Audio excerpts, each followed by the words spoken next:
Assalamualaikum warahmatullahi wabarakatuh. Perkenalkan, nama saya Intan dari Prodi PGMI semester 3. Di sini saya akan menjawab soal UTS mata pelajaran pembelajaran IPS dengan dosen pengampu Bapak Aib Saifuddin MPDI. Pertanyaan pertama, apa pengertian pembelajaran IPS dan kenapa mahasiswa PGMI harus mempelajari mata kuliah ini? Jawabannya, pembelajaran IPS adalah interaksi dua arah dari seorang guru dan peserta didik, di mana antara keduanya terjadi komunikasi yang intens dan terarah menuju pada suatu tujuan pembelajaran IPS yang telah ditetapkan sebelumnya. Kemudian, kenapa mahasiswa PGMI itu harus mempelajari mata kuliah ini? Yang pertama, karena dengan mempelajari mata kuliah pembelajaran IPS, kita dapat menjadikan diri kita sebagai warga negara yang baik, sadar sebagai makhluk ciptaan Tuhan, kemudian sadar akan hak dan kewajiban sebagai warga negara, bersifat demokratis dan kebanggaan nasional, dan tanggung jawab memiliki identitas dan kebanggaan nasional. Kemudian mengembangkan kemampuan berpikir kritis dan inquiry untuk dapat memahami, mengidentifikasi, menganalisis, dan memiliki keterampilan dalam memecahkan masalah-masalah sosial. Kemudian mempunyai bekal juga untuk kedepannya apabila kita menjadi guru. Untuk pertanyaan kedua, jelaskan secara singkat teori belajar behavioristik dan penerapannya dalam pembelajaran IPS. Teori belajar behavioristik adalah teori belajar yang lebih mementingkan pengaruh lingkungan dalam proses belajarnya. Selain itu, teori belajar behavioristik ini juga lebih mengutamakan peranan reaksi. Hasil belajar teori behavioristik terbentuk secara sistematis dan dipengaruhi oleh pengalaman masa lalu. Kemudian teori belajar behavioristik lebih mementingkan pembentukan kebiasaan dan dalam memecahkan suatu masalah. Kemudian pada teori belajar ini sering disebut SR psikologi, yang artinya bahwa tingkah laku manusia itu dikendalikan oleh ganjaran atau reward dan penguatan atau reinforcement dari lingkungan. Kemudian dengan demikian dalam tingkah laku belajar terdapat jalinan yang erat antara reaksi behavioris dalam stimulusnya. Guru juga yang menganut pandangan ini berpandangan bahwa tingkah laku siswa itu merupakan reaksi terhadap lingkungan dan tingkah laku adalah hasil belajar. Aplikasi teori behavioristik dalam kegiatan pembelajaran tergantung dari beberapa hal seperti tujuan pembelajaran, sifat materi pelajaran, karakteristik pembelajaran, kemudian media dan fasilitas pembelajaran yang tersedia.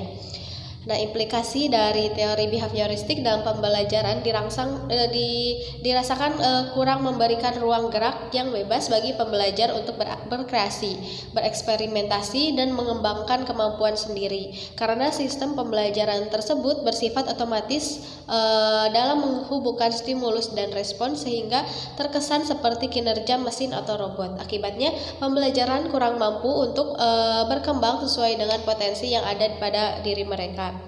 Kemudian karena teori behavioristik ini memandang bahwa pengetahuan telah terstruktur rapi dan teratur, maka pembelajaran atau orang yang belajar harus dihadapkan pada aturan-aturan yang jelas dan ditetapkan terlebih dahulu secara ketat. Pembiasaan dan disiplin juga menjadi sangat esensial dalam belajar, sehingga pembelajaran lebih banyak dikaitkan dengan penegakan disiplin. Kegagalan atau ketidakmampuan dalam penambahan pengetahuan dikategorikan sebagai kesalahan yang perlu dihukum, dan keberhasilan belajar atau kemampuan dikategorikan sebagai bentuk perilaku yang pantas diberi hadiah. Pertanyaan ketiga, jelaskan secara singkat teori belajar kognitif dan penerapannya dalam pembelajaran IPS. Teori pembelajaran menyangkut suatu tindakan untuk membimbing dan mengajarkan individu bagaimana cara siswa mendapatkan pengetahuan dan keterampilan, pandangan hidup, kemudian serta pengetahuan akan kebudayaan masyarakat di sekitarnya. Dan begitu diperlukan pembahasan atau penjelasan mengenai teori pembelajaran. Teori kognitif ini berbeda dengan teori behaviorisme, di mana teori kognitif mementingkan proses belajar daripada hasil belajarnya. Kemudian kognitif juga lebih menekankan belajar ialah suatu proses yang terjadi dalam pikiran manusia.